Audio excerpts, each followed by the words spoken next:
Video topic.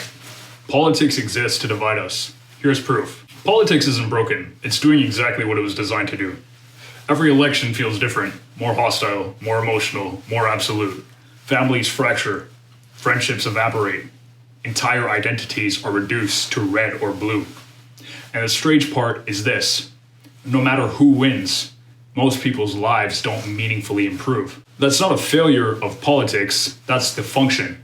Politics as it exists today is not primarily a system for collective problem solving. It is a mechanism for division, distraction, and control. And it has been refined to near perfection. Today, I want to show you why division is the new feature, not the bug, and how recognizing this changes the way you see power entirely. A unified population is difficult to govern.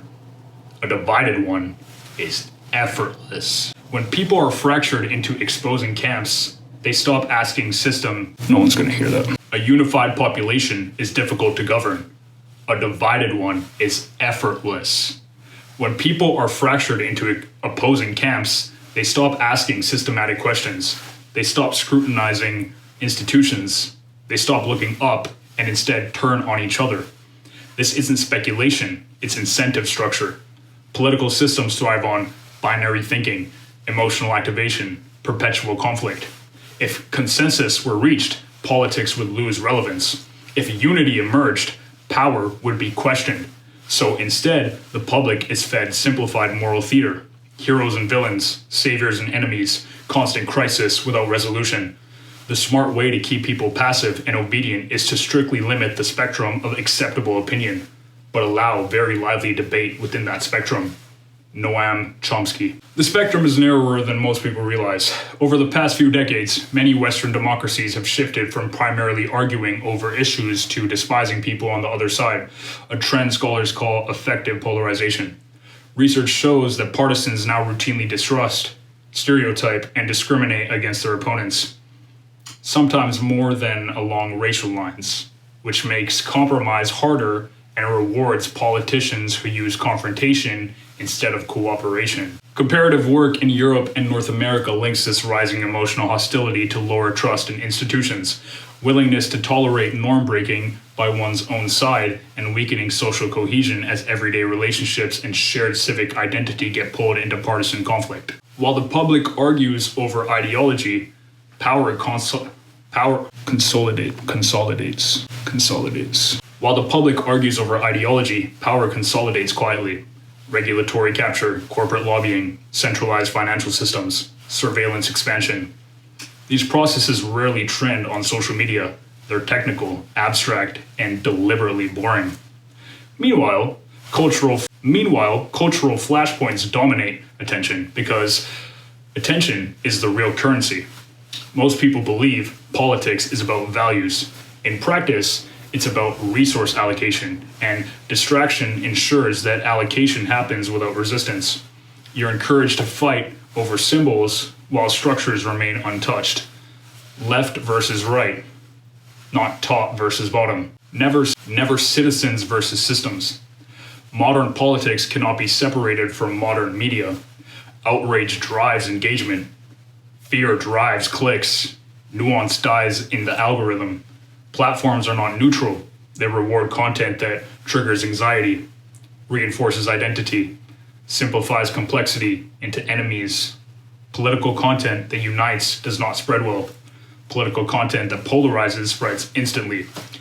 This feedback loop radicalizes perception while flattening reality. People will come to love their oppression, to adore the technologies that undo their capacities to think. Aldous Huxley. Politics has become entertainment, and entertainment requires conflict. Across major platforms, engagement-driven algorithms consistently learn to prioritize content that sparks anger, moral outrage, and us versus them conflict. And this design choice measurably feeds political polarization. Large field experiments that hijack or re-rank user feeds show that when algorithms boost posts expressing partisan animosity and a 5-year-old kid? Like, why can't you read words? Large field experiments that hijack or re-rank users' feeds show that when algorithms boost posts expressing partisan animosity and anti-democratic attitudes, users become more effectively polarized towards the opposing party.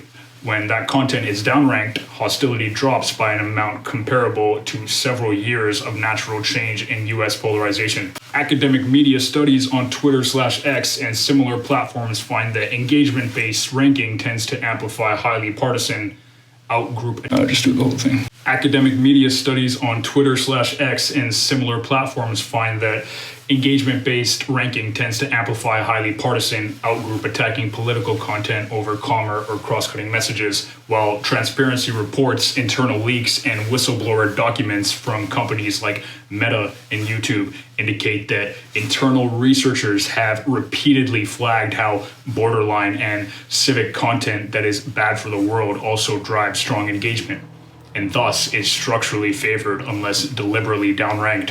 When politics becomes identity, disagreement becomes existential. You're no longer wrong, you're immoral. You're no longer mistaken, you're dangerous.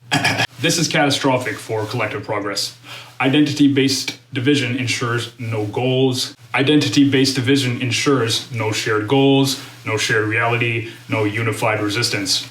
A population fighting internally cannot challenge externally imposed constraints. That's why identity fractures are amplified rather than resolved. Division scales power upwards. Most political systems present choice without control. You can choose representatives, but not monetary policy. You can choose parties, but not economic architecture. You can vote on culture, but not structural incentives. This creates the illusion of participation while preserving continuity of power. Elections change faces, rarely frameworks. The result is cyclical disappointment, followed by renewed emotional investment in the next cycle. In most stable in most stable democracies, there is far more continuity than rupture in economic, military, and financial policy across administrations, because these domains are anchored in long-lived institutions, legal mandates, and shared conceptions of the national interest. Empirical work on political and economic cycles in OECD countries finds that short-lived partisan effects around elections and temporary indifferences in inflation, with little evidence of lasting partisan divergence in growth, unemployment, or core macroeconomic management, which are heavily shaped by independent central banks and entrenched fiscal bureaucracies. Foreign and security policy shows a similar pattern. While rhetoric and some priorities shift with governments, democracies typically maintain enduring alliance structures, defense commitments, and strategic orientations because militaries, diplomatic services, and central banks are designed to be insulated from day-to-day politics and preserve strategic coherence across electoral cycles. Unity is dangerous to systems that rely on compliance, a population aligned around economic transparency, institutional accountability, long-term incentives becomes unmanageable. So instead, unity is framed as naive, dangerous, or impossible. But history shows the opposite. Real change has only ever emerged from collective coherence, not partisan hostility. Unity is dangerous to systems that rely on compliance, a population aligned around economic transparency, institutional accountability, long-term incentives becomes unmanageable. So instead, unity is framed as naive, dangerous, or impossible. But history shows the opposite. Real change has only ever emerged from collective coherence, not partisan hostility. The deepest political divide isn't left versus right, it's aware versus distracted. Politics didn't fail you, it succeeded by keeping you fighting the wrong enemy. Once you see that division is engineered, not accidental, you regain something critical: agency. And agency is the beginning of real power. Like and subscribe. It takes you 2 seconds, but it helps me out more than you can imagine. Love you guys.